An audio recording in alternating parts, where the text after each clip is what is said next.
Welcome, welcome, welcome. Diaspora money.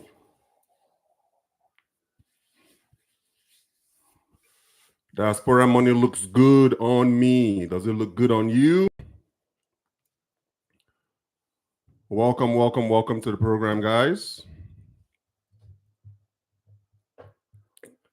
So we've all heard the stories. Oh, he's been in America. He's been abroad for 50 years with nothing to show for it.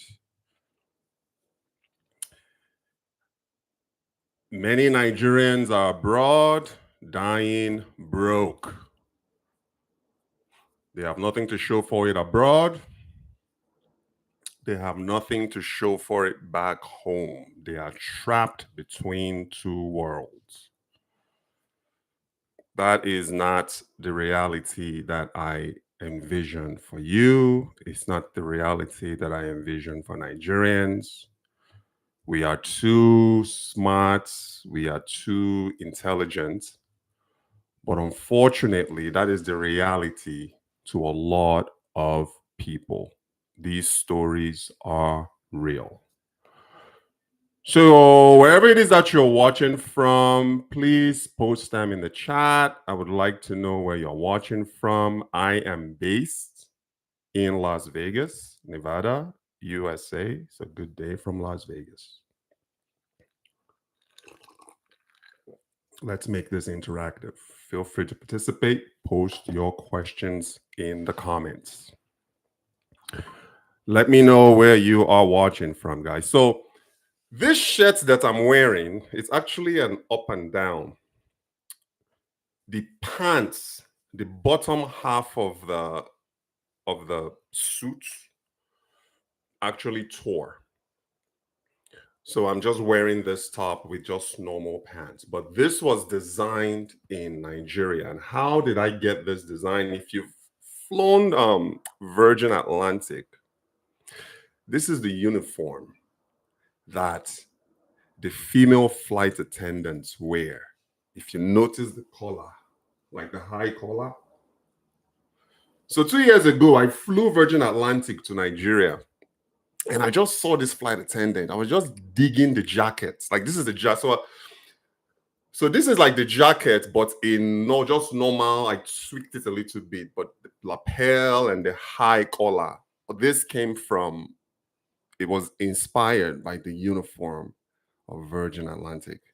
So in 2023, when I traveled to Nigeria, I flew Vegas to New York, New York to London, London to Lagos. So I saw the flight attendant, and I just simply asked her if it was okay for me to. But obviously, I complimented her, and I asked if it was simply okay for me to take a picture of the jacket. Like I liked the jacket. I was really interested in the most was the collar. So I just basically asked her to turn around so I can take a side profile of the collar, and I shot the picture. When I got to Nigeria, I went to the markets and I bought this bluish, sort of like dye-ish looking cotton material. I think it's like 6 yards or so. That's what I got. And then I got a recommendation from one of my contractors that was looking for a nice tailor that can sew. So he recommended me to somebody in Uyo, Akwa Ibom State. I showed her the tailor the photo. And I said, this is the inspiration. This is the design that I'm looking for. Just make something for me that looks just like this. We looked at it together. We tweaked a little, one thing or two. And then she sewed the up and down, like the suit for me. So everywhere I go with this, I actually get a lot of compliments. Although I am not in the fashion space anymore. I was for quite some time. It's a space that I got out of last year. But the point I'm trying to make is it's just an idea for those in the diaspora. Like if you're traveling home, always think economically. Like what can I bring back abroad to sell? If you are going to pay to go home and at the very minimum, most of us, depending on our living situation or accommodation, we spend anywhere from $3,000 to $5,000, not including the airfare. So at least always think, what can I bring back to sell? If you are a fashionista, if you're in a fashion space, something like that, like this is an original design. It just so happened that, I will sew something for myself, but I just don't feel comfortable anymore sewing clothing commercially for customers. I've been there and back. I was in a fashion space for a little over 10 years. It's just something that now we are more in consumables now, where we buy Nigerian goods, we manufacture, and we export them into the United States, and we sell to US consumers. So just wanted to give you guys just a little bit of an idea. If you're wondering what I'm wearing, yes, this is from a designer in Nigeria. It's my own inspiration and my own design, but just something for you guys to keep in mind. If and when you travel home, always think, what can I bring back? What can I go and buy in the market to sell?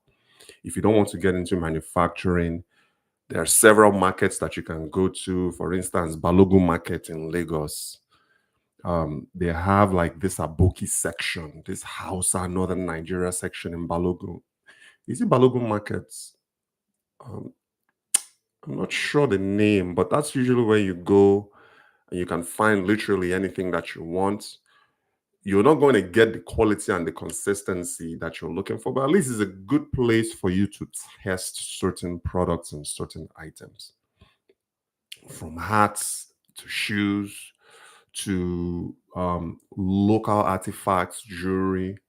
Even if you're able to bring back, and these things you can get them really, really cheap.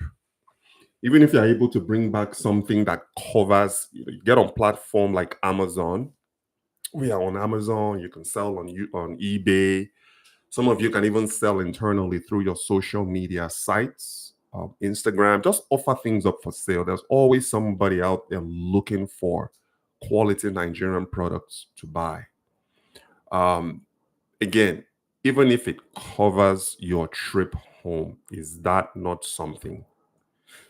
Is that not making your diaspora money work for you? Just something to consider. Because most of you just go home and spend. At the end, you literally come back with nothing. Because even the people that you're taking care of back home, they won't even have a frame of mind to, let's say, go out there and buy you crayfish or buy you pepper. And if that happens, you are the one that's funding it anyway. So always think economically, what can you bring back from Nigeria to sell in the United States market if you're in the US or other parts of the world? Okay, so before we talk about diaspora money and diaspora investments back home, let us talk about the diaspora reality. This is real. So I'm assuming at this point, if you are tuning in, you are interested in doing something back home. You are tired and you are fed up. You just want your money to work for you. I'm assuming that is why you are tuning in. You are at a crossroads where you've worked for quite some time abroad and you just don't know where to turn to and who to turn to. So the two things that generally kicks in when people in the diaspora, Nigerians in the diaspora, have made their decision to make their money work for them back home. The first one is fear. Fear naturally kicks in. And then the second thing that kicks in is trust.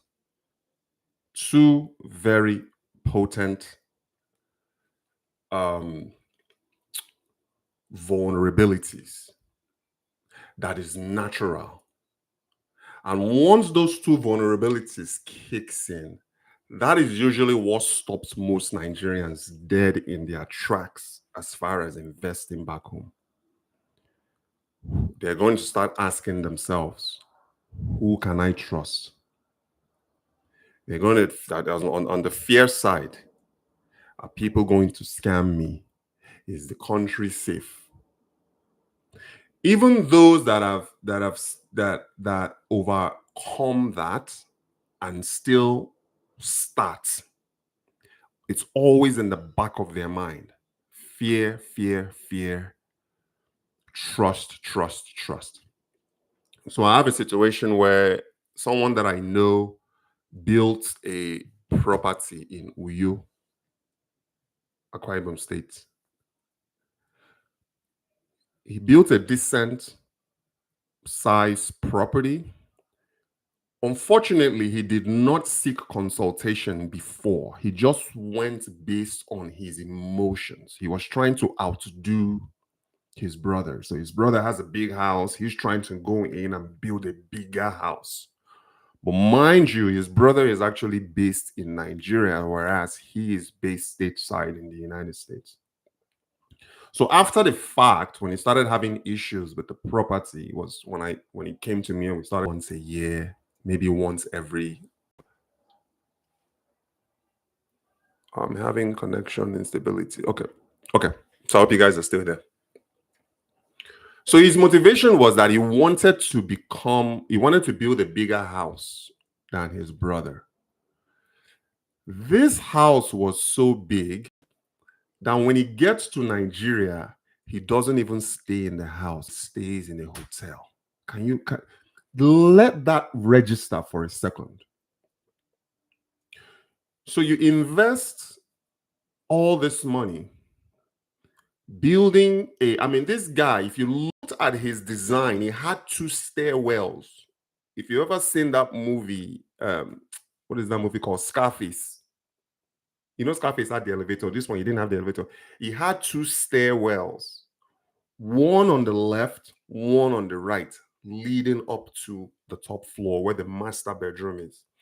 The bottom design is more of like a family room, playroom. This house was so big. When he goes home to Nigeria, he feels unsafe to live in the house and has to go and stay in a hotel. That is the true story. Okay. So it's not about outdoing people. And I've always told you guys, if you've been following me, you just want to have a practical accommodation, a place that you can go to and live comfortably. Remember, you are domiciled abroad. You are not domiciled in Nigeria. Your principal residence is abroad. Your principal residence is not in Nigeria. So in my case, some people may ask, well, Rich, you have a mansion. Yes, I do. But that is my father's property that I inherited and built upon. If I were to start over today, let's say I didn't have a place to live, and I am domiciled permanently in the United States, I would just build a simple 3-bedroom bungalow, a master suite for me and my wife. Maybe at the very most, let's say 4-bedroom, single-story bungalow. Single story here in the United States means it's just 1 floor. Single story in Nigeria means it's like duplex. And in that bungalow, I will simplify the design, simplify the build.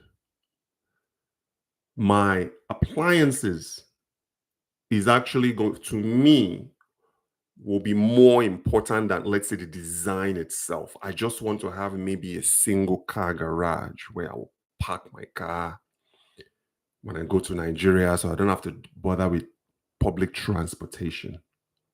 So if I were to do that today, that is what I would do. But when my father started his investment back in Nigeria, And mind you, when I took over that property was only about 30% completed because he was unable to finish it due to family pressure. He was so busy taking care of everybody else. He didn't have a plan.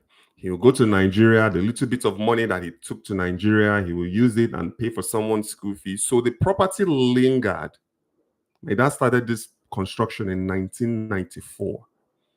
When it passed away in 2020, it was only 20% completed. There was no fencing.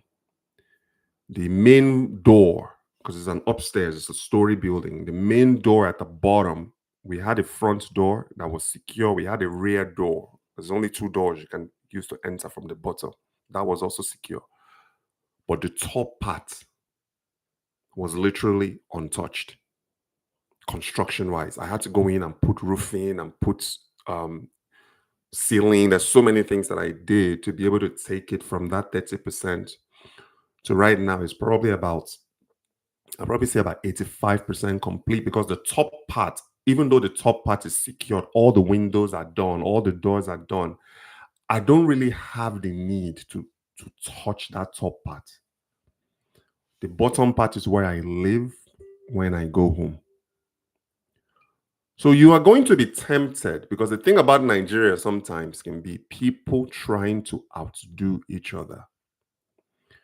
You see a nice house, you want a nicer house. You see a big house, you want to be bigger. Somebody drives a Toyota, you want to drive a Range Rover. Just like, who are you showing off to? I don't really understand the need to compete. Same thing with investments. Just because somebody is investing in a certain sector doesn't mean that you should follow their path. You can find inspiration. There's nothing wrong with finding inspiration in what people are doing. But the key thing is to do what works for you based on your own timeline, based on your own budget, and based on your own dreams.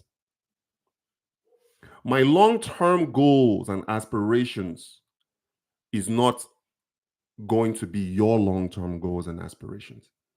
But at least we can all agree that nobody wants to be the story that I told earlier in the beginning of this session. Nobody wants that to become their reality. If you don't know the story, go back and watch playback. You see what I'm talking about. You don't want that to be your reality. Because so many of us are old and banged up in the Western system. And at the end of the day, when you are old and banged up and your knees are gone, where do you go from there? I want us to be able to have the option of dual residency, meaning if you decide one day to wake up, I just want to go to Nigeria and chill for 4 months, you can do that.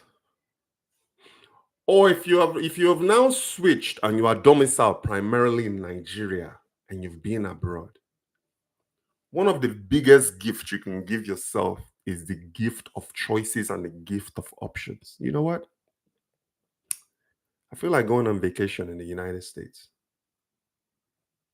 You buy your ticket, you hop on a plane, you come abroad, you chill, you shop, you get some of that cool abroad quality air in some rural part. I'm not talking about like New York, that is polluted, but you get my drift.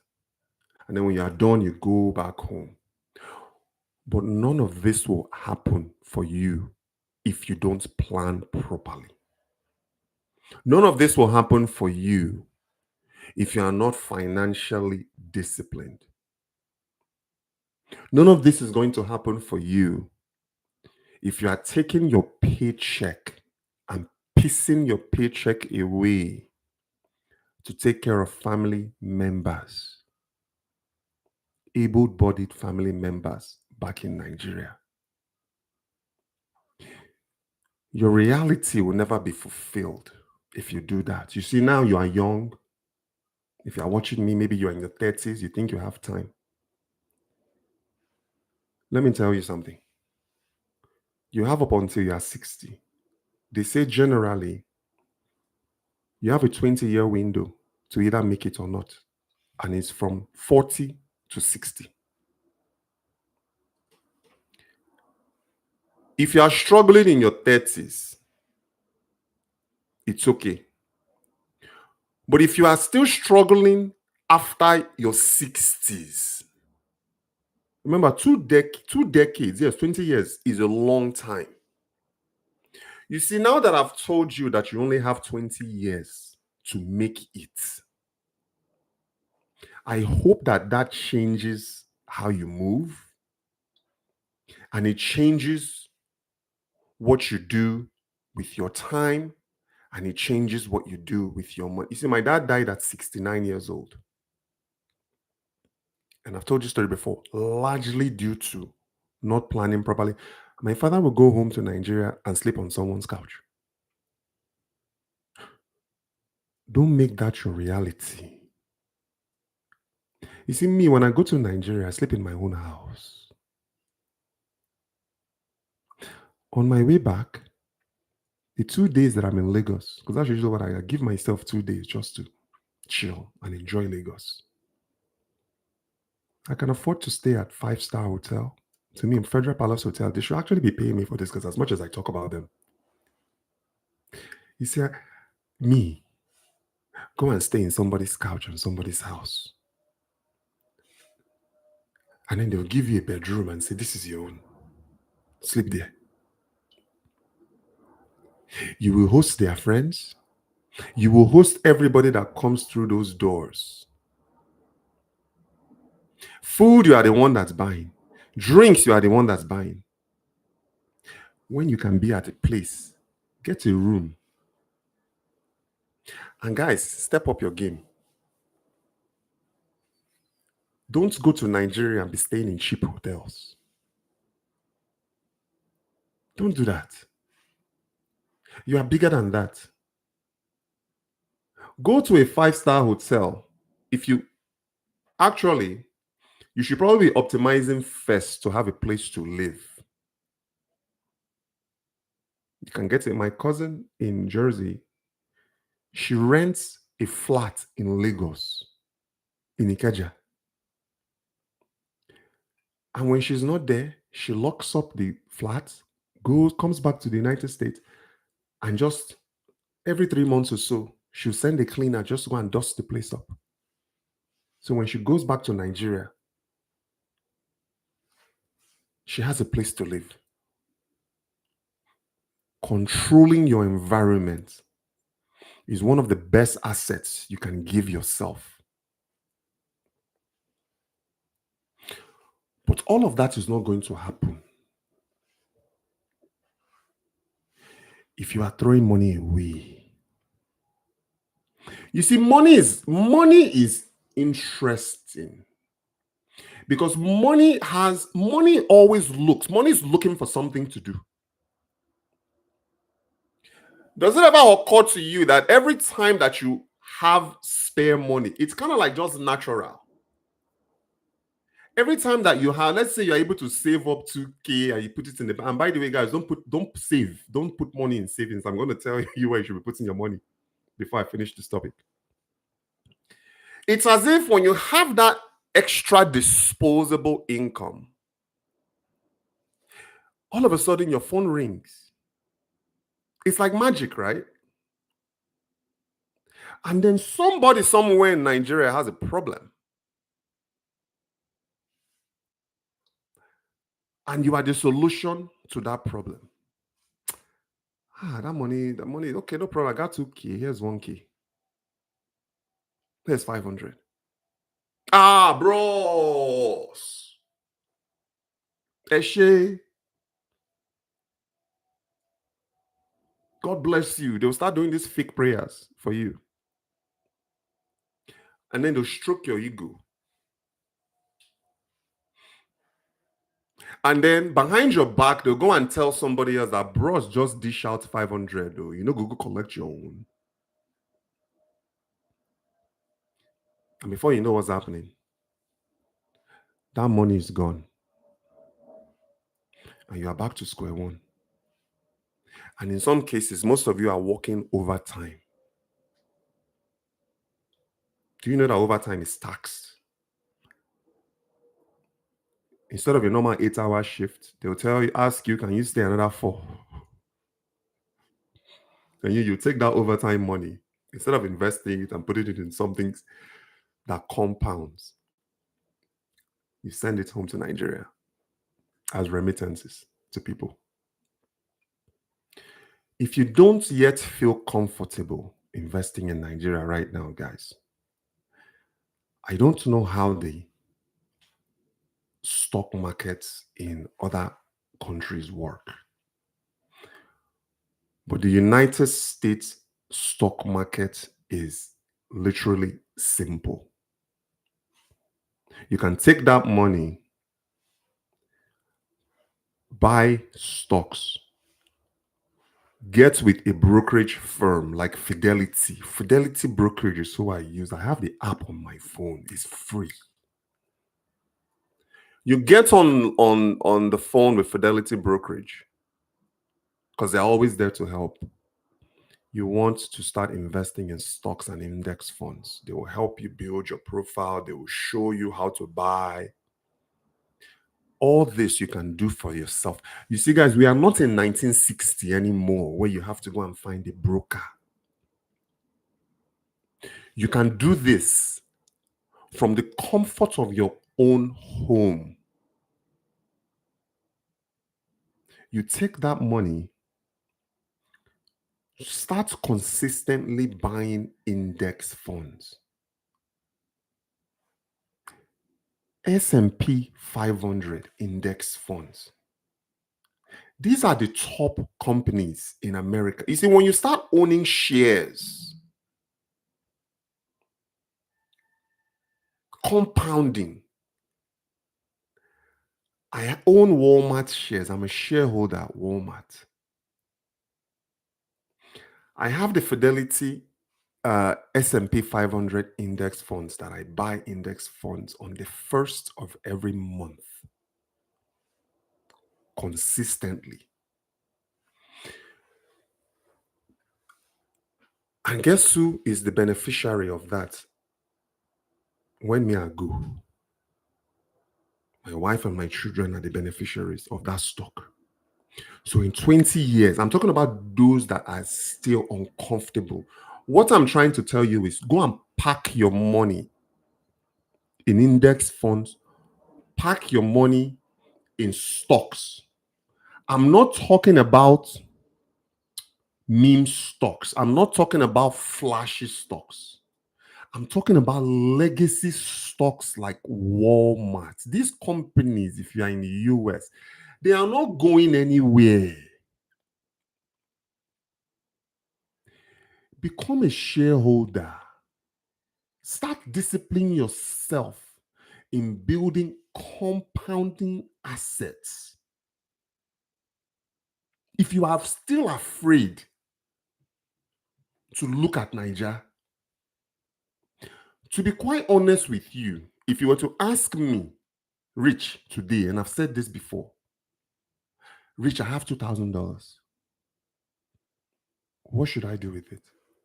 Should I buy land in Nigeria? Because in America, you can't buy land for $2,000. Or should I buy stocks and index funds? I will tell you 100% of the time, put that money. You see, guys, in US stocks and index funds, you can't go wrong. You see, guys, diaspora money and diaspora investment doesn't always mean you got to go and invest in Nigeria. That is usually what people always, Have you not sent enough money home? $100 billion is what is remitted annually. African diasporas as a whole, $100 million is what we remit home every year. Sorry, 100 billion with a B. That's the all-encompassing African continent, African diasporans from all over the world. Do you know that Nigeria accounts for 20% of that remittance? Nigerians today send $20 billion home every year in remittances for basics, food, school fees, general upkeep of friends and family, upkeep of mom and dad.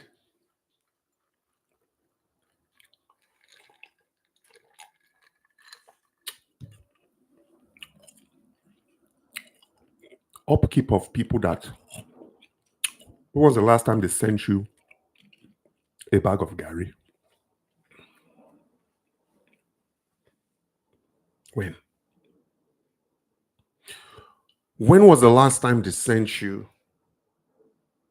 a bottle of palm oil? These are the same people that you are sending remittances to. These are the same people you are sending cars to. That same car, you send them, you be the one to fix it when it breaks down. You be the one to give them money for petrol. You be the one to do general maintenance. You know, in America, every 3,000 to 5,000 miles, you got to change your oil. As a matter of fact, my truck oil is due. I have to go and change the oil. It costs me $50 every time. I have an older model truck, so I don't do 3,000 miles. I do 5,000 miles. You are busy creating expenses for yourself, thinking you are helping, but you are actually creating more bills for yourself. Are you not tired of doing that? Unfortunately, that is the cycle. And I'm telling you, they will be the first to say that you have been abroad for 30 years with nothing to show for it. They will be the first to laugh at you that you are unable to come to Nigeria because you are broke. They will be the one to give you, after you have toiled, broken your back, they'll be the one to give you a little bit, a room to go and sleep because you can't afford a nice hotel when you go to Nigeria. You are at their mercy. And when you leave to come back to America thinking you have accomplished something, you are also the one, as you are leaving, you are giving them money. You are also the one, all the provisions that you are bringing back to America, are you not the one that's funding it? Is that your lot in life? You see, me, I preach the principles of scaling and mindset reorientation before I bite my tongue. You see, you got to reorient your mind. Otherwise, you'll become a statistic. There are so many of them. But I'm not saying that some people haven't smartened up. Some have. especially those who reoriented and realigned how they do business and how they move and groove in Nigeria. I'm telling you this because I'm painting a picture. That is the diaspora reality. So now we talk about the fear. We've talked about the trust issue. Let me tell you, if I had listened to people, I wouldn't be where I am today. I'm talking about Nigerians. Do you know how many people discouraged me from Nigeria? Rich, just stay in America, bro. This country is useless. This country is dead. Nothing good happens in this country. My papa land, now you the talk so nothing there happen. You see, the thing is, people will try to project their insecurities and their fears and their failures on you. It happens to a lot of Nigerians. My saving grace was and again, I always revert back to my training in the military. I always revert back to it. Where there's a will, there's a way. I just keep telling myself, isn't this the same Nigeria that I was born in? Yes, it's not perfect. America is not perfect either.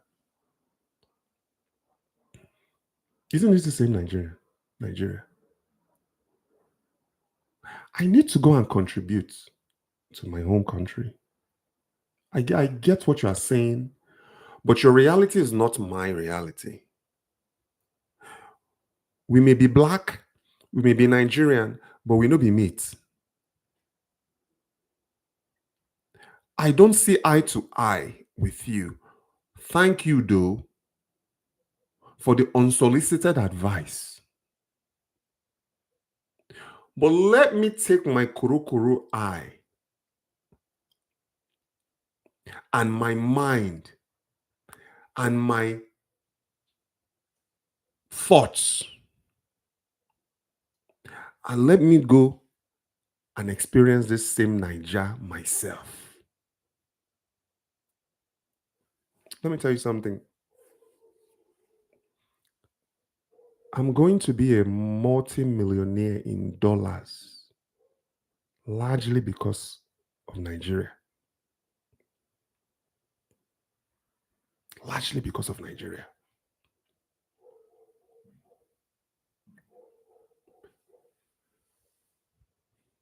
The same people who were telling me, no, leave Nigeria. Nigeria is this, so Nigeria. They are the same ones. I've blocked 99% of them. I didn't block them because I don't like them. I just block them because I'm protecting my space. There's a saying, guard the entrance to your life. Like, be at the front of the door guarding. So that's what I'm doing. I don't hate them. As a matter of fact, I wish them the best. But we no be mates.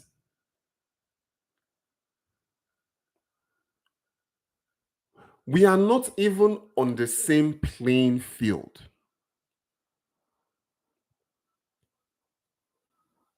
You see, there are levels. So if I run into them,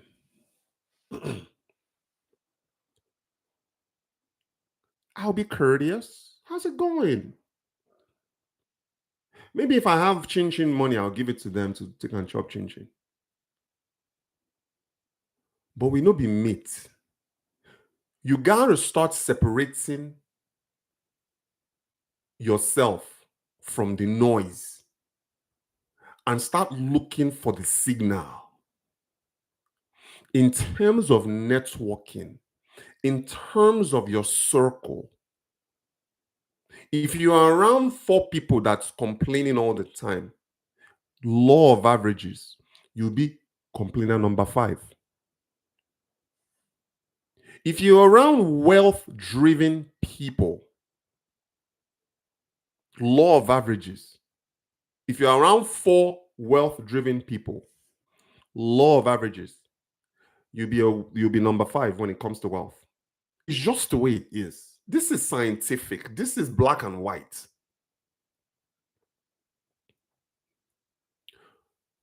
Your reality is not their reality.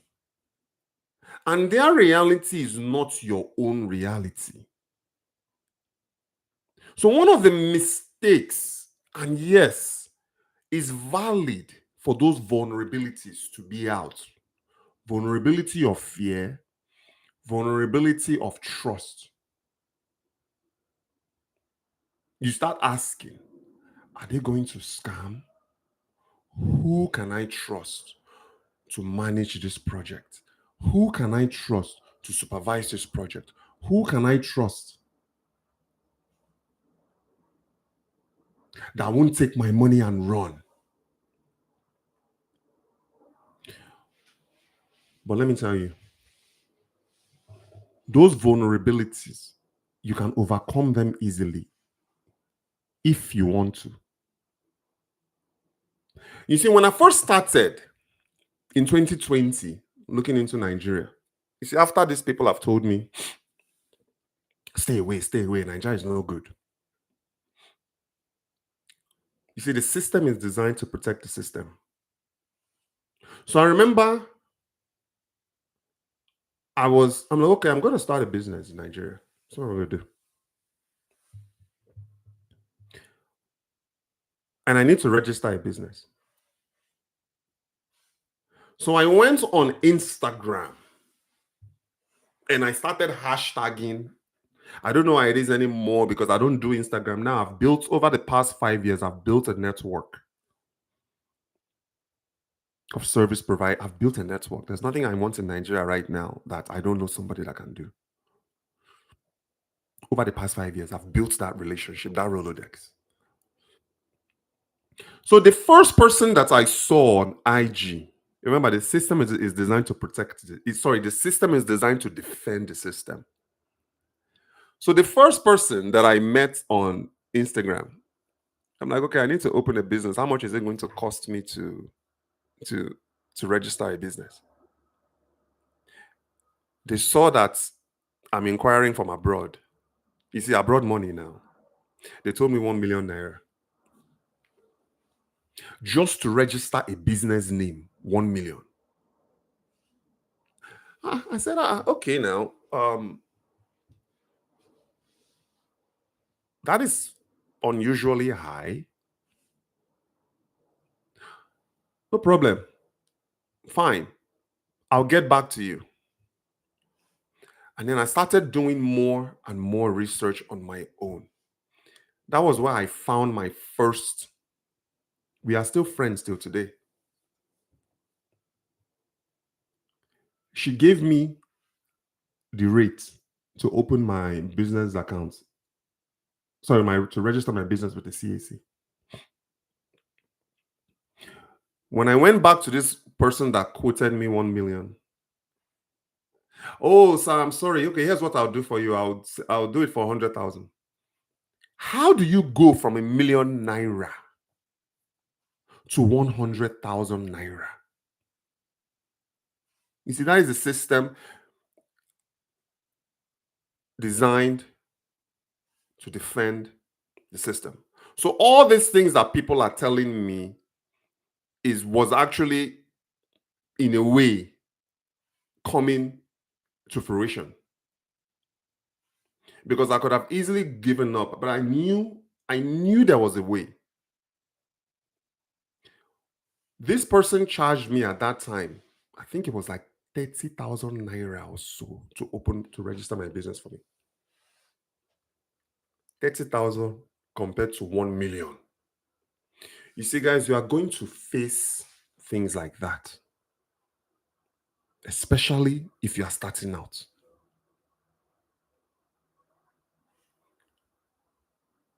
But you cannot let that get in the way of your goals. You see, if I had fallen into that trap of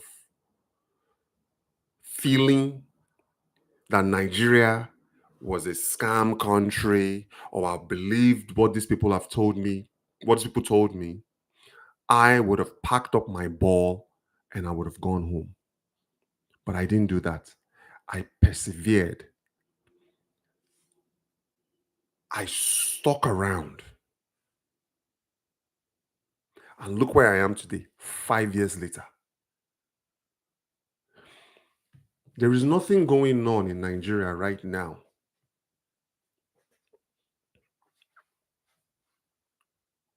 that I am not in tune with. As a result of just the sheer consistency of doing business in Nigeria over the past 5 years. There is no day that I don't interact with Nigeria one way or another. Whether it's talking to my team, whether it's researching, whether it's looking at watching current affairs in the news. Actually, by the way, guys, you guys know that this Nnamdi Kanu guy, he was convicted and sentenced today. So after this session, tune in. I'm going to close the session, and then after this session, tune in for that segment. It's also live on the channel. Let's talk about it from a neutral standpoint. I'm not taking any stand or another. I just want to be able to understand it, at least share what I know about the situation. You know, was it truly justified or not? So if you're into something like that, join me on the next episode. It's going to be later on today, in about another hour and 15 minutes. Let's talk about that. That is how I stay in tune on a daily basis. Before I even hopped on this live session, my manager messaged me about a project that we have. So I'm always in tune. Now, some of you, if you are gone you can't be gone for far too long, though, especially if you decide that this is what you want to do. Because in Nigeria, the Nigerian system, things change every year, every 6 months.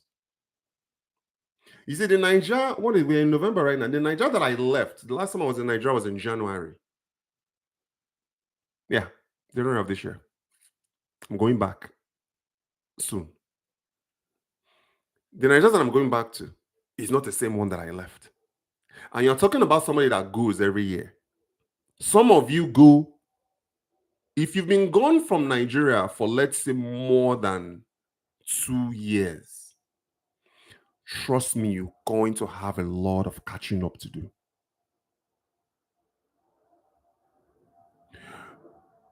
You are going to have a lot of catching up to do. So that is just the diaspora reality.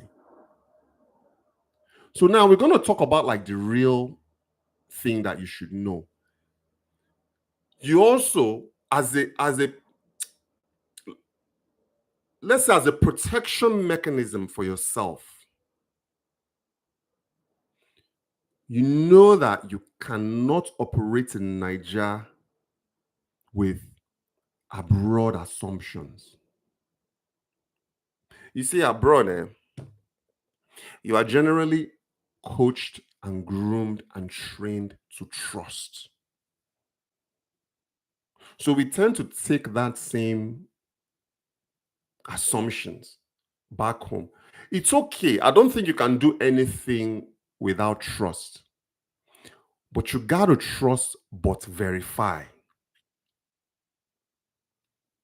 You cannot take anything at face value. You can't take most things at face value. You see, after some time you can. Once you've built a team. You see, in my own case, I'll give you an example. Because I've worked with my manager now for 3 years and going. You see, I don't have to verify. Because over the years, He knows my style. He knows what I'm looking for. He knows my personality. So there's no really need for me to verify anymore. But it took me some time to get there.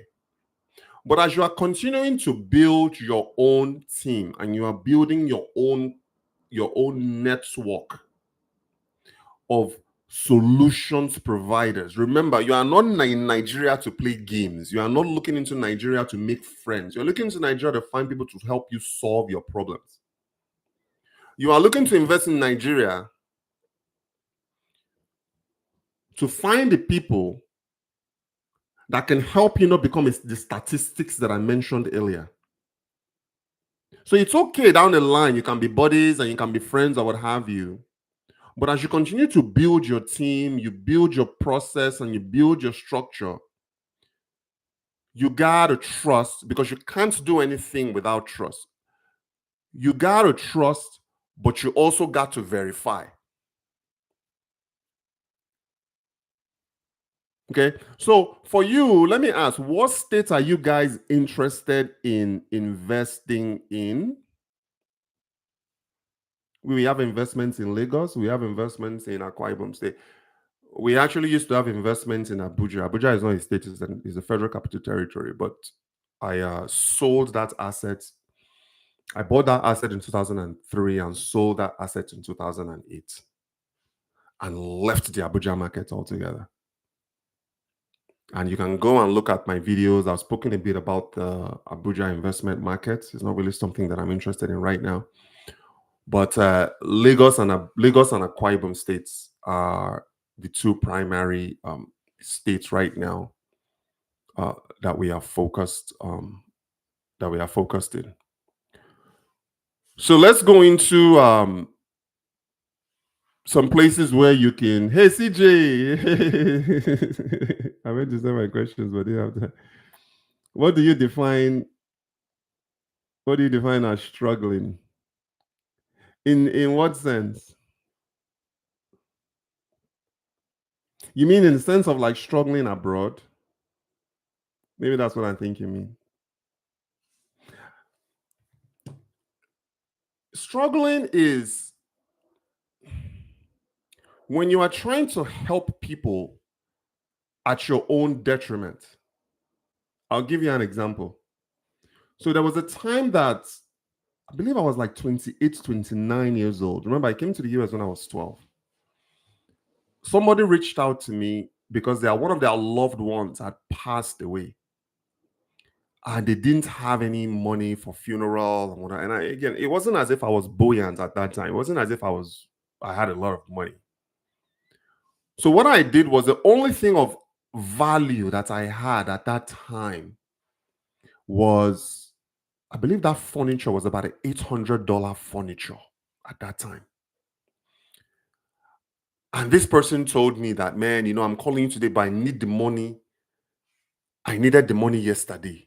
Please, if it's not for, without you, Rich, I don't know what to do. So I ended up selling that furniture for half of the actual value of it. I think I offered it for like $400 or $300, like something like that, around that amount was what I sold that property for. So I went furnitureless. I went without a couch just to be able to send money home to assist a friend. That is what I mean by people are falling into that trap, struggling in that capacity. There's someone that I know that he was paying his rent with credit cards while sending money to Nigeria. That can be struggling. Mental health can be struggling because a lot of people don't really have a place to turn to. I'm talking about with like the pressures from Nigeria, the pressures from family and friends. That can also contribute to struggling. People are borrowing money, taking out credit card loans. My dad was one of those. My dad will go and borrow money from friends to be able to send to Nigeria to help people. When my dad died, he had a lot of pending credit card accounts that he had opened.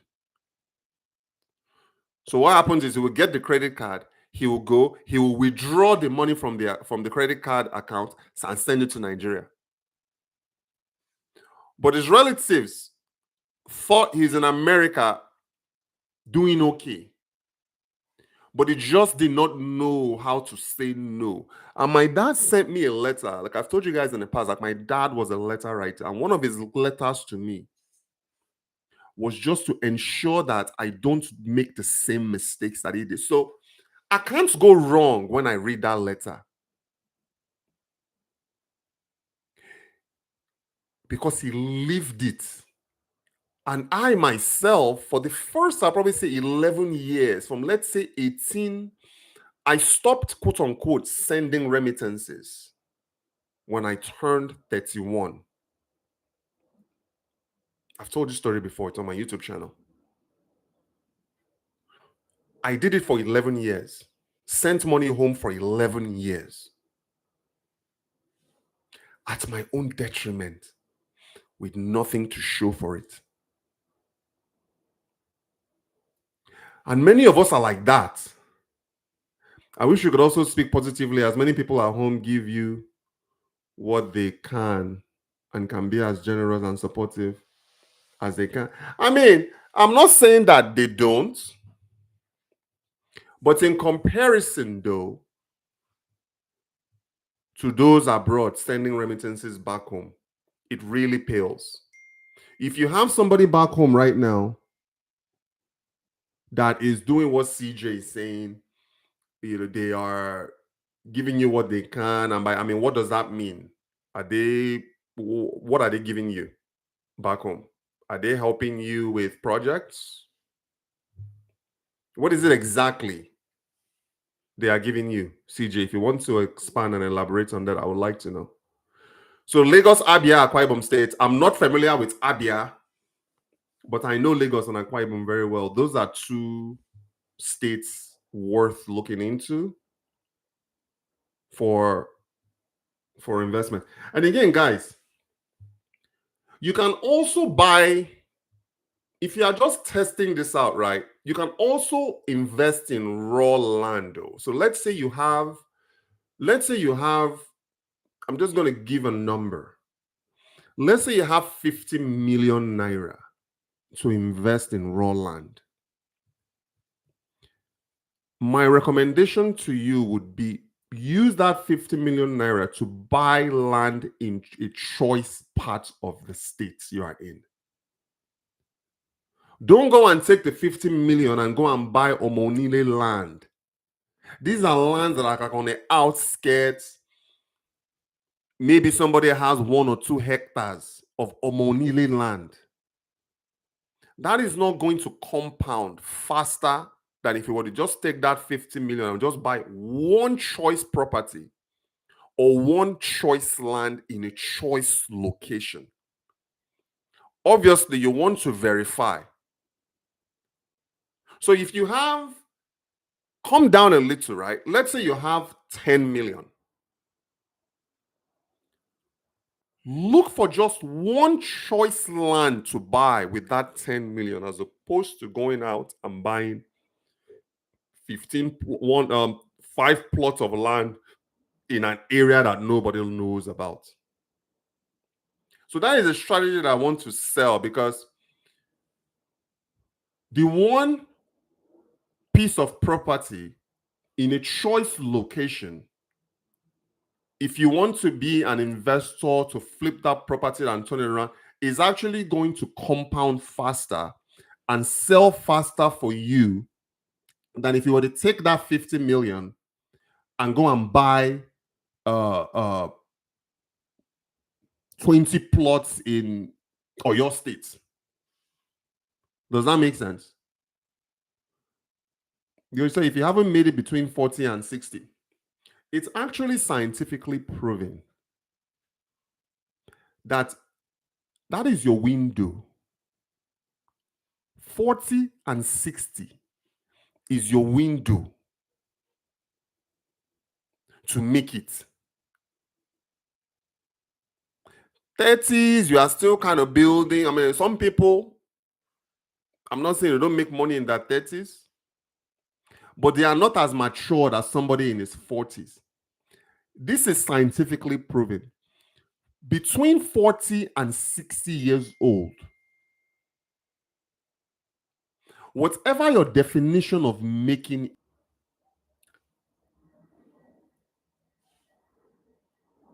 oh my goodness, oh my goodness, oh my goodness.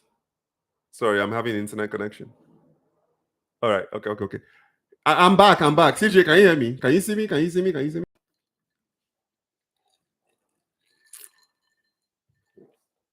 CJ, can you see me? Just type yes if you can hear me. All right, all right, all right. All right. So, like I was saying, between 40 and 60 is the window that you really want to make an impact and make something happen for yourself. And then after 60 is when you generally want to start managing your portfolio and investments. You don't want to be hustling at 50, at 60. Between 40 and 60 is that window.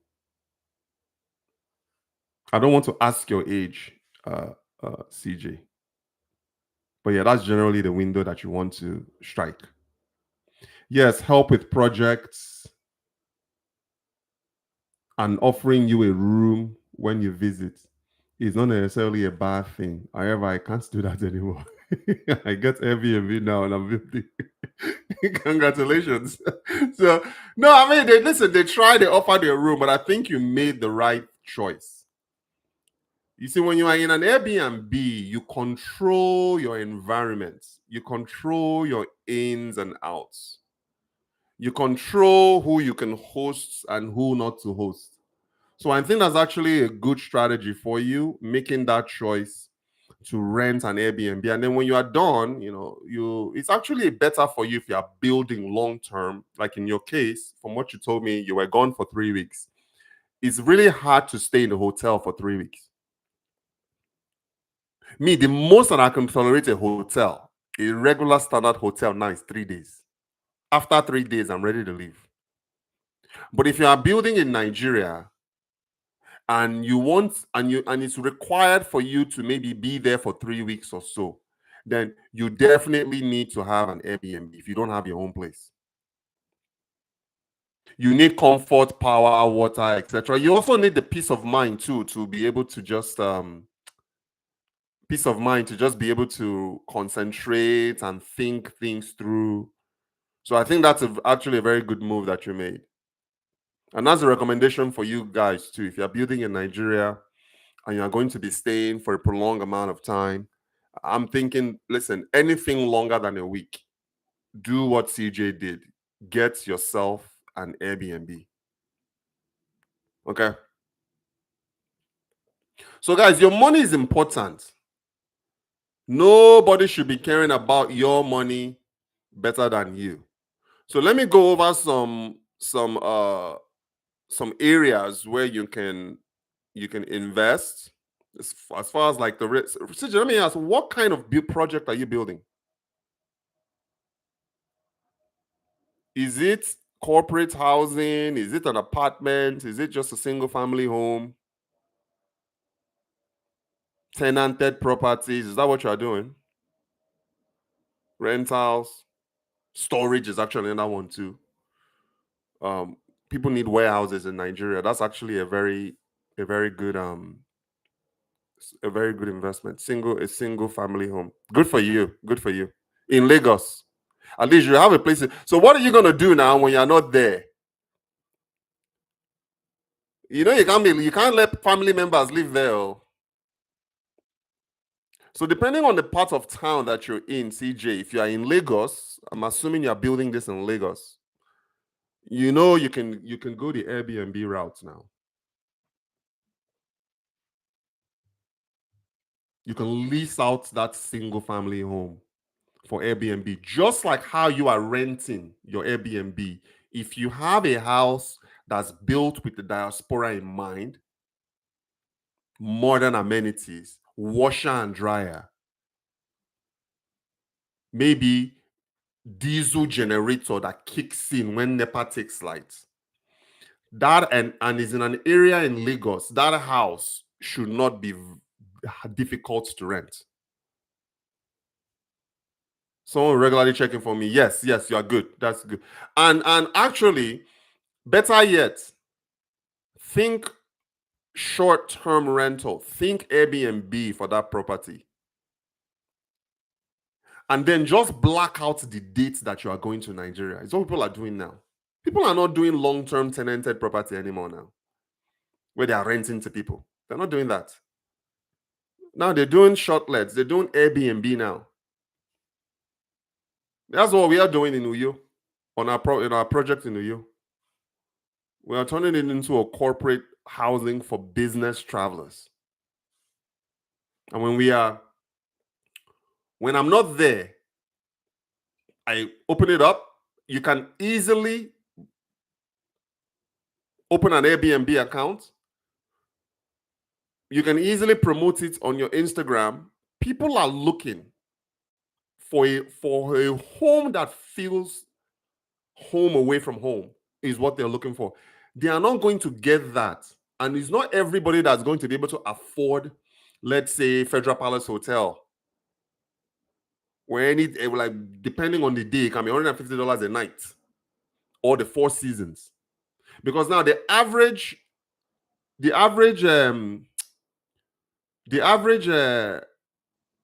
daily rate right now for Airbnb is like $75 in Nigeria.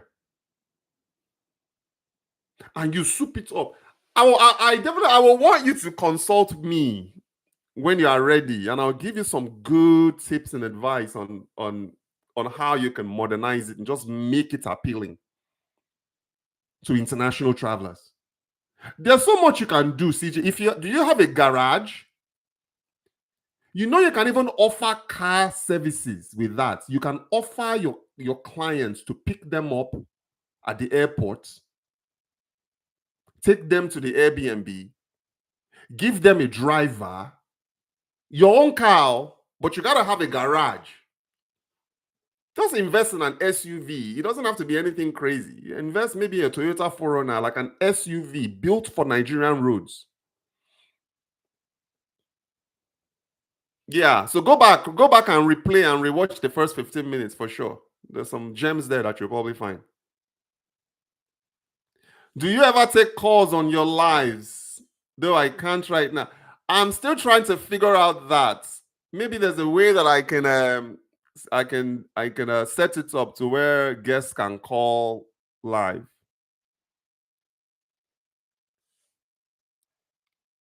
That is not my WhatsApp phone number or something like that.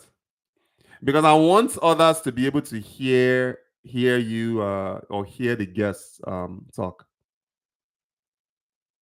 But yeah, that is definitely something you should be able to integrate into the program. Have people calling live. But maybe you can try calling I'll put you on speakerphone. Try calling on what do you call it? Try calling on Instagram. You have my number 702-201-8311. That's WhatsApp. Try calling on WhatsApp. Let's see how that works out. Now just put you on speaker so people can hear. What's your philosophy? Diaspora's role in Nigeria's development. I think that it's good. We are doing it now. It's you're looking at $20 billion a year, even though 75% of that is going to just normal feeding and normal house upkeep. Most of that of the diaspora remittances are not going to investments, and that's where the disconnect is. And in my own opinion, I don't think that the relationship between the Nigerian government and the diaspora is as strong as they want us to believe. Because it feels to me that it's more of a one-way street, meaning the diasporans are the ones that are helping to build the economy. You see, when I travel to Nigeria and I'm buying Nigerian goods and I am patronizing Nigerian businesses, you see, that is me injecting Forex, even though it's in Naira form, because I still have to change the Forex into Naira. That is me injecting that into the Nigerian economy. But And I get that saying by John F. Kennedy that says, ask not what your country can do for you, but what you can do for your country. 20 to 24 billion dollars a year is a lot of money. Nigerians are actually doing for the country, but what is Nigerian government doing for the diaspora? You understand what I mean? Like, how many, I mean, are there programs, even stateside programs for the diasporas? Healthcare situation? Are they, I mean, how? It's difficult for me to renew. I tried renewing my passport the other day online and I couldn't do it. So my thing is, if Nigerians abroad are sending 20 to 24 billion dollars home every year, what is in it for them? Yes, you guys have probably heard about NIDCOM. Yes, I can, right? No problem, no problem. I'm usually at work when you're on as I'm right now. We need infrastructure. We have to do everything on. That's the thing. You have to. It's called BYOI now. We talked about this in the past. You bring your own infrastructure or buy your own infrastructure. You got to do that. So the point that I'm trying to make is, I personally would like to see a reversal of that question that you asked. Okay, what is Nigeria's role in diaspora development? It doesn't always have to be what is diaspora role in Nigeria's development. We do a lot. We send money home to take care of family and friends for those who are into that. But then the diasporas, what can they really hold on to say that Nigeria is doing for them? I think that is a question worth debating. It's also a question worth actually answering. We want to see more. Yes, the presidency, the current administration, they travel, they go abroad, they try to raise money. They are borrowing from China, they are borrowing from the World Bank, they're borrowing from everybody who cares to loan them money. But what are they actually doing for the diaspora? To take care of the diasporas abroad. Yes. And again, some Nigerians are actually, when they get in trouble overseas, yes, Nigeria steps in to assist. Nigeria steps in to assist in bringing them home or getting them out of a jam. But then what about those that are actually not getting in trouble? What about those that are actually obeying the law of the land? Where is the programs? Where are the incentives for those sort of people? If they do well abroad, obviously it can only help Nigeria. So we got to look at it from the other side of the coin, and not always what the diaspora does for Nigeria. We also have to look at what Nigeria can do for the diaspora. Like I said, we need a diaspora information center where people can go home and get assistance, or maybe even a diaspora hotline, a place people can call to seek information on a certain market. Like in your own case, CJ, there should be some sort of a hotline if you are building in Lagos State that you can call, or a website that you can go to with a diaspora agent or something that can help answer certain questions. If you have travel questions, how can I renew my passport? Or I'm traveling to Nigeria, and so how can I arrange transportation from the airport to my hotel and vice versa? You see, something like that would benefit a lot of diasporans who are just looking for information. And then there are some that have just been gone for far too long. How can the Nigerian government help diasporans reintegrate back to Nigeria? You cannot assume that there are Nigerians that don't want to come home. But if they don't know where to look or ask for help, they are going to give up. Nigeria is playing a role by making everyone japa. That is the thing now.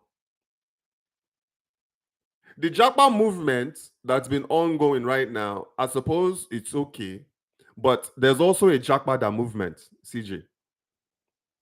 There's a Jakpada movement right now. But the Jackpada movement is largely I guess, people who are Jackpadaring, they are doing it on their own without really a lot of information to guide them. You see, Nigeria is not embracing. Actually, Jackpada is a great thing. Nigerians tend to focus more on those that are Jackparing and not those that are Jackpadaring. There's a wave right now of people that are living abroad and returning home. Not because they are not making it abroad, but they just want to go back home to their homeland. Not everybody likes it abroad, contrary to what people think. Abroad is not for everybody. It is cold, depending on the part of the world that you are in.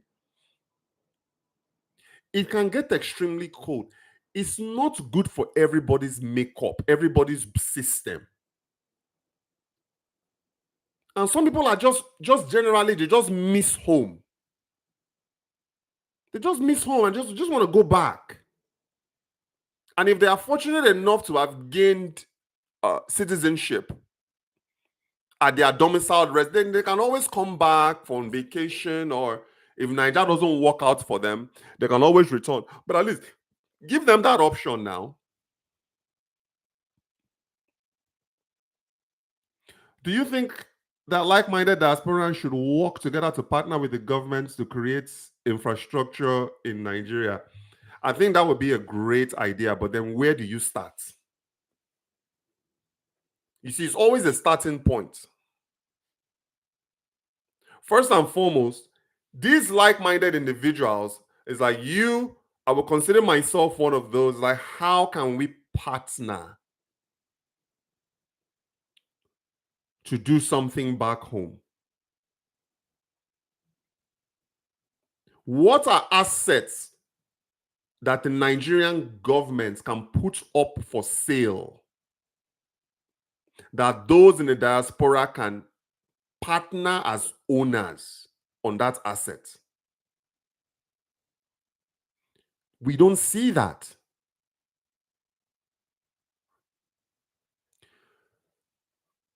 Now, churches, factories are closing up left and right. In their place, they are building churches. Clinics are closing up left and right. In their place, they are building churches. Can't the Nigerian government look at these assets and offer them up as a partnership for people abroad? Is there a website that we can go to that has a list, and I'm talking about updated, that has a list of all of these available opportunities? So then that way, people like me and CJ can come in, buy those assets, and turn them into commercially viable properties and not another preaching house. Maybe buy those assets, coming together as a group and build a clinic and build a hospital that actually creates jobs. Do we have that in Nigeria?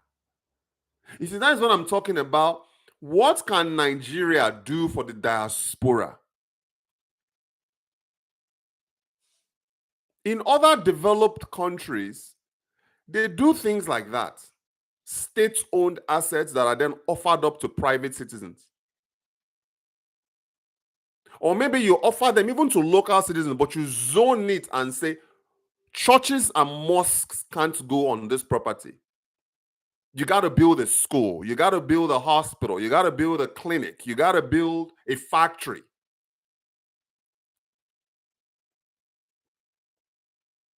That actually creates jobs. Oh, yes, it's definitely a great idea. Reliable and credible services, for sure. But the thing is, where do we go to get that information? Nigeria needs a diaspora center. physical in choice markets like Lagos and Abuja. Start there.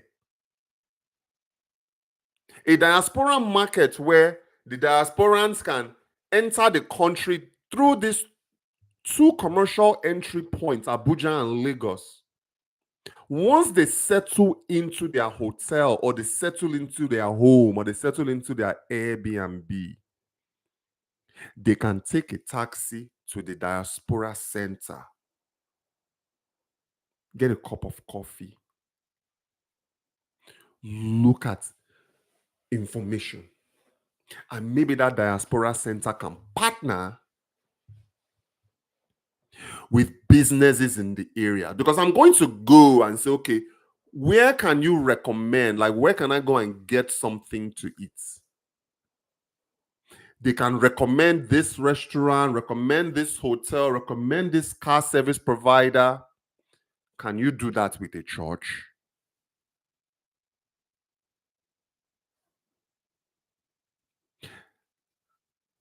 The diaspora center,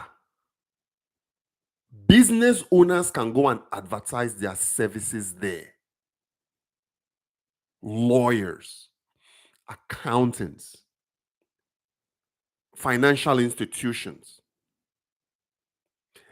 at the diaspora center. The hub where you can go and get all of the information that you need to be able to invest and and start a business in Nigeria. Diaspora center is needed. You don't see a lot of these candidates talking about that. All they do is talk about send money home, send money home, send money home. No one has ever talked about opening up a diaspora center.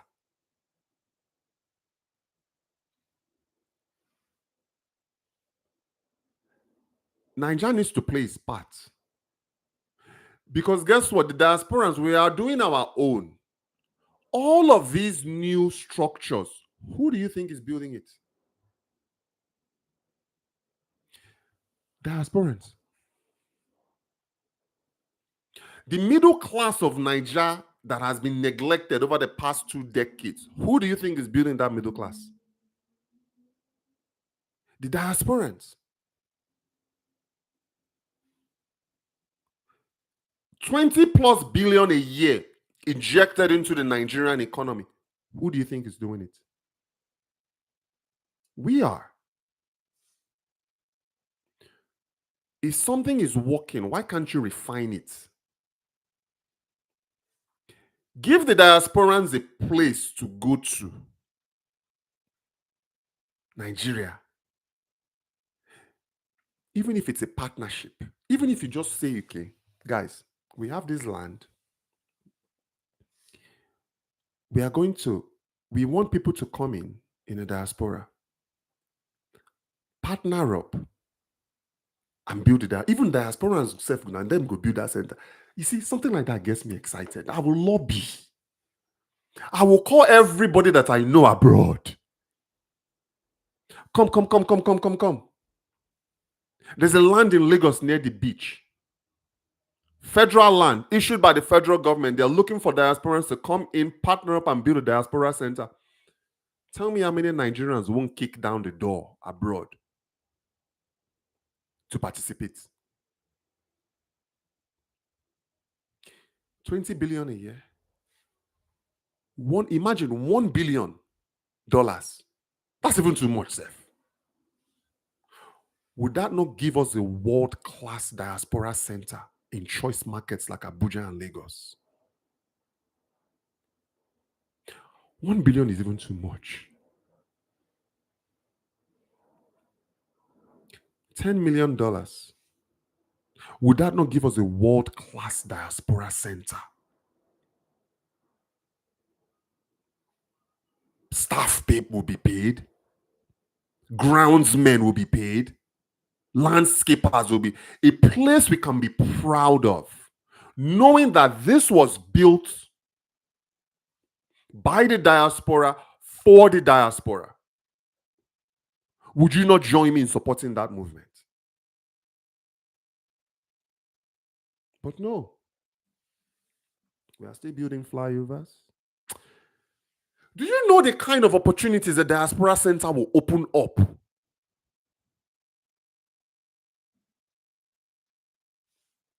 That's a good vision. I'm traveling to Nigeria. I don't want to deal with Uber and Bolt. You call the Diaspora Center, even if I have to pay 50% more, I will pay for it. A place that I can conveniently call and say, listen, I'm landing on so and so date, so and so time. I want a Range Rover waiting for me. The Diaspora Center can coordinate that. Take me to my airport, drop me off. The Diaspora Center can do that. Do we have a Diaspora Center?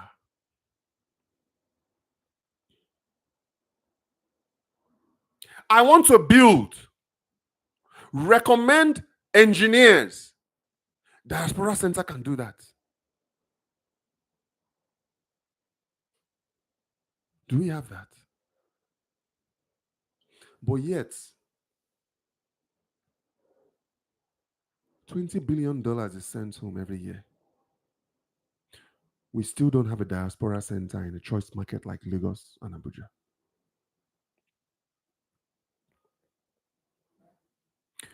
Yes, Jakbada is good because people return with higher standards. Not only standards, but also, you're right, quality ideas is actually more important. People are able to take fresh ideas from abroad and take it home and implement those ideas.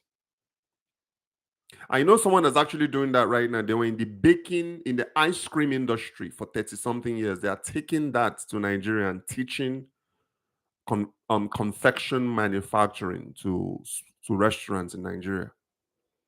Like food safety, how to properly store. They leverage 30+ years of experience in the confection space abroad. They are launching that right now in Nigeria, opening up sort of like a confection consultancy where they are training restaurateurs on how to make international standard ice cream. Little things. It doesn't have to be anything major. Just little things like that what people are doing. The Diaspora Center can be a franchise of sorts, as in branch in major cities. I agree. But we need to start first in the two choice markets of Nigeria, which is Lagos and Abuja, and see how it works for 5. Because remember, I've always said this, management is really going to be what is going to make it work. If we hire the right people, we can make the Diaspora Center something that Nigerians can be proud of. A place that they know they can go to. If all else fails, they can also always go to the Diaspora Center, knowing that they are going to get world-class international standard information and world-class international standard service. The Nigerian Diaspora Center. We need that shit. They can partner with contractors, cement suppliers. They can partner with the Nigerian federal government in terms of passport renewals and visas. A place where people can just go and relax, maybe have a cup of coffee. They need to have a bar there too, because the Diaspora Center, I can just go, if I just want to chill, there's a nice bar for me to make me feel as if I'm abroad, but I'm in Nigeria. Do you know how much revenue the Diaspora Center will generate for Nigeria?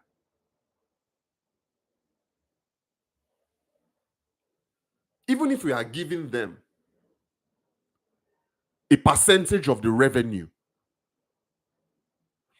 isn't that something that will make us want to do more? When we know we can have a centralized place where the diasporas can go to and relax and do business and network.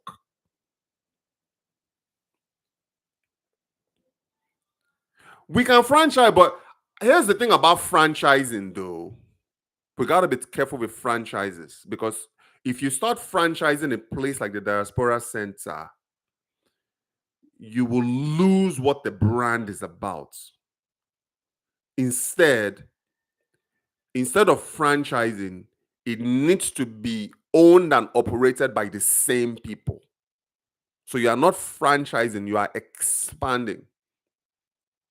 When you start franchising, and the quality needs to be the same. So if I enter Abuja Diaspora Center, and then the next day I fly to Lagos Diaspora Center, the experience has to be the same for the customer.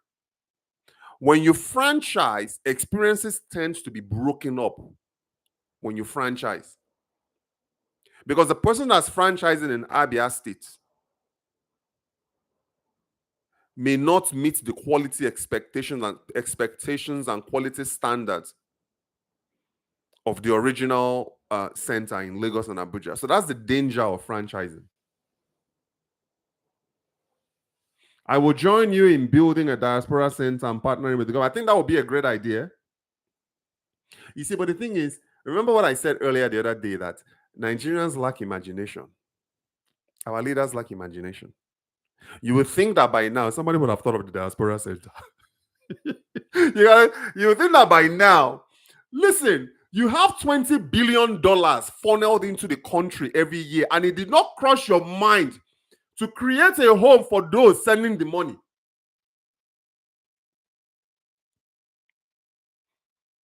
Imagination. Einstein said it. Imagination is better and stronger than knowledge. Somebody is injecting $20 billion into your economy. You can't give them a diaspora center.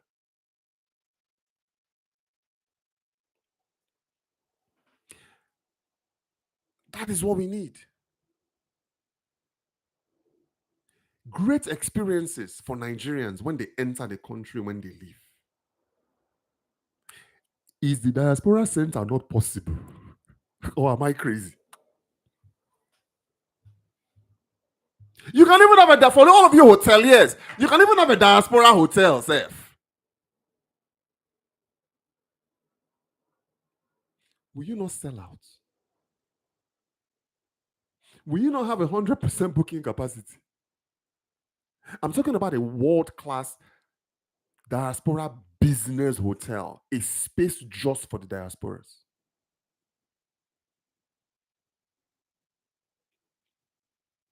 That is where we should be putting diaspora money. We should not be putting diaspora money in Akara. Go and buy food. Go and pay school fees. That is where 75% of diaspora funds goes to. Basic things that don't compound. You don't own anything. Even if a fraction of that 24 billion is going in towards a diaspora center.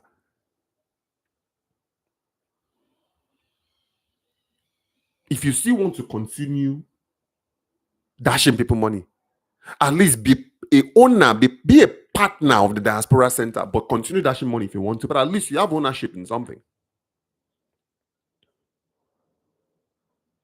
I actually thought of making a Nigerian services directory for the diaspora. Are you talking about an online directory? I think that's a good idea. But you gotta be on top of it though.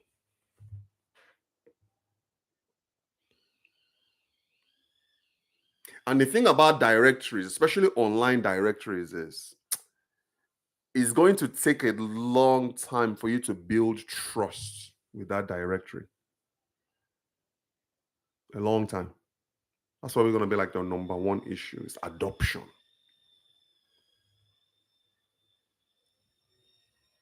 Not franchise. I just meant a different branch. Yes. So, but you don't want too many though. I think like just choice locations like Abuja, Lagos, maybe Kanu, because Kanu has an international airport. So there could be a diaspora center in Kanu, maybe one in Port Harcourt, but it has to be strictly managed. Because I can already see the partnerships. I can see the partnerships with the aviation sector. It will be, but you're gonna need a team though. It's a whole lot of commitment. But it's possible. Even if we just start with, let's say, 2, Lagos and Abuja for now.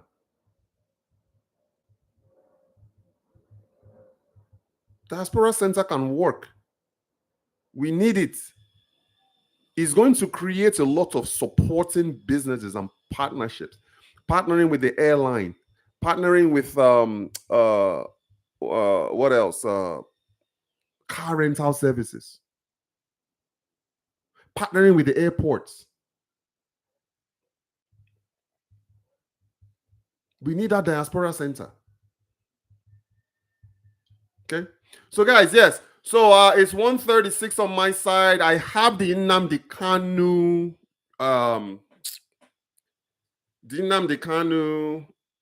live coming up at 2 o'clock.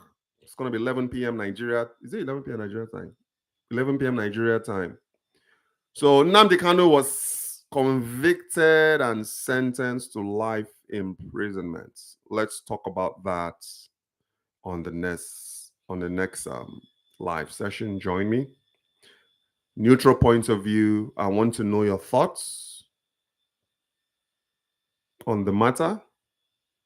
Was it a truly justified sentence? What did he do? I'll tell you a little bit about what I think.